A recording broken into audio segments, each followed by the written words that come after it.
Hey guys, welcome back to Baking with Becca. Today I'm going to show you a recipe for vegan chocolate banana bread. This recipe is made in one bowl and it's super easy to make. Start with 3 black bananas. They need to be so ripe that they've gone black. You can save these in advance and put them in the freezer and defrost for when you need them. Mash them up slightly with a fork and then you can go in with your electric whisk and beat them until it's really creamy. Follow this with your sugars and oil and beat again until it's smooth. It's not going to be completely smooth because the bananas are a bit lumpy, but just beat it until it seems like it's a smooth consistency. Once you're happy with that, you need to sieve in your dry ingredients, so the flour, cocoa powder and your baking powder. You can fold this mixture together slightly so that when you go in with your whisk, it doesn't blow the flour everywhere.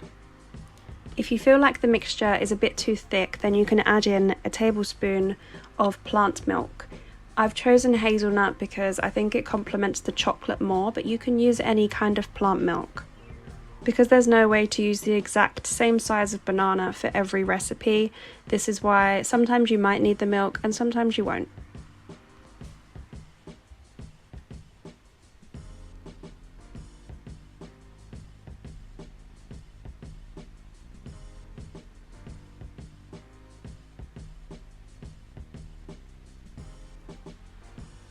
Once you're happy with the consistency of the mixture and it's thick but not ridiculously thick, then you can put it into your loaf tin. You should make sure that you line your loaf tin either with a loaf tin liner or with baking paper. Try and spread out the mixture evenly across the tin so that there's not too much in one place and not enough in the next. And make sure that you're pushing it out to all of the corners so you can have a nice even loaf. You need to bake this at 160 degrees fan for 40 minutes.